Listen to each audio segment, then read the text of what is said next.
Kayla Lewis was the kind of girl people barely noticed until they needed someone easy to blame. She walked the crowded halls of Roosevelt High with her head down, sleeves tugged over her knuckles, eyes on the scuffed floors instead of the sneering faces that turned as she passed. She knew how to disappear into corners, how to shrink herself so no one would remember she was there.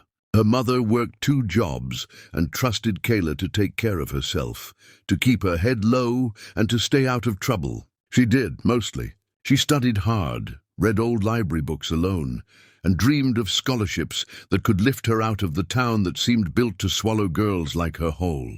Most days, she ate her lunch behind the bleachers where the sun couldn't find her, scribbling science notes on napkins and reading second-hand textbooks she'd found in a donation bin.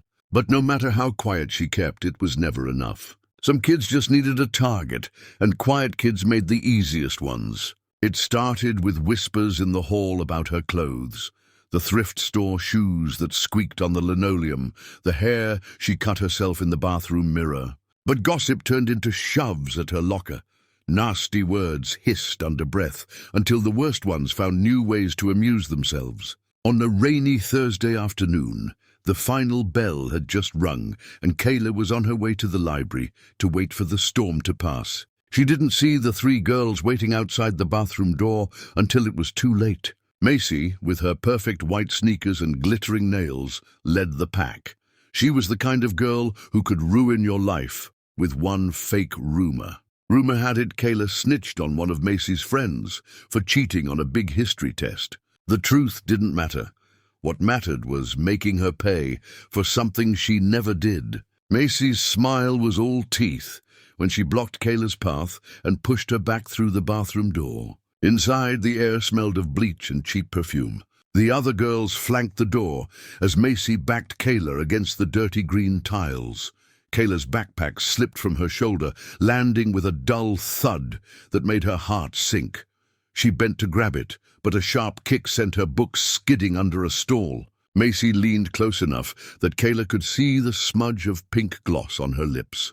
She told Kayla she could pick up her things if she did one simple thing first: get down on her knees by the toilet and drink like a dog. The other 2 girls laughed, one covering her mouth to hide the giggles. Kayla's stomach flipped, heat burning up her neck. She looked at the door, but there was no way past them. Macy grabbed her ponytail, jerking her head toward the chipped toilet bowl. Kayla's palms went cold. She heard her heart hammer in her ears, louder than the bathroom fan overhead. She thought about her mother's tired face, her science notes stuffed inside that backpack, all the ways she'd stayed, invisible just to be cornered like this. She swallowed down the acid rising in her throat, and in that moment, something new sparked in her chest. Not fear this time, but something sharper, something that said she wouldn't give them what they wanted. Kayla's breath trembled as Macy's grip tightened in her hair, the other girls smirking like they'd already won. For a second, Kayla almost gave in, knees starting to bend toward the cracked tile floor. But then, she remembered her mother's words on nights when rent was late and dinner was cheap noodles. Keep your head high, Kayla. Even when they want you small.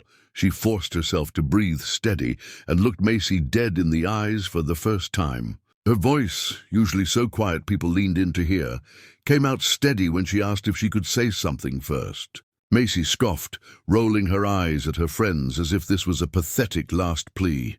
"Make it quick, freak," she hissed, tugging Kayla's hair just enough to sting. Kayla's hand slid into her pocket, fingers wrapping around the small black button she'd carried for months, but never dared to press. It was a gift from the counselor after Kayla spoke up against a teacher who'd crossed a line no one wanted to admit.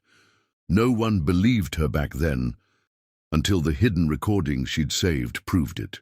The principal had quietly given her the silent alarm button and told her to use it if she was ever cornered again. She never thought she would. Kayla's thumb pressed down. The faint click was swallowed by the hum of the old bathroom fan. She looked straight at Macy, her voice barely above a whisper, but sharp enough to slice through the bathroom's cold air. She told them they had about 30 seconds to stop, or they'd all be explaining themselves to the principal and 2 security guards in the hallway. The smirks slipped off their faces like cheap makeup in the rain. At first they didn't believe her. Macy laughed again. But this time it cracked halfway through. Then footsteps echoed just outside the bathroom door. Heavy, quick, too real to ignore.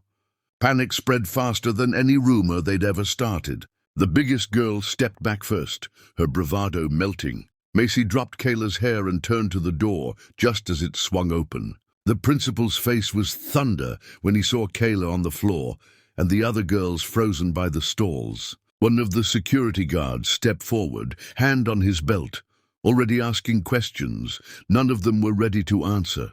Macy started babbling about jokes and misunderstandings. Her friends stammered over each other, trying to point blame in every direction except their own. But the principal didn't need explanations. The hidden hallway camera had caught them dragging Kayla inside. Kayla stood, brushed her knees off, and calmly gathered her books from under the stall, as if she'd just finished washing her hands. She didn't flinch when Macy tried to beg, her voice shrill and sticky. Security led them out, their fake apologies bouncing off the tiles like empty echoes. Kayla met her mother outside the office an hour later. She didn't say much, just hugged her tight. That night, for the first time, Kayla felt bigger than every whispered threat and rumor. She had a voice, and when they pushed her too far, they learned she wasn't so quiet after all.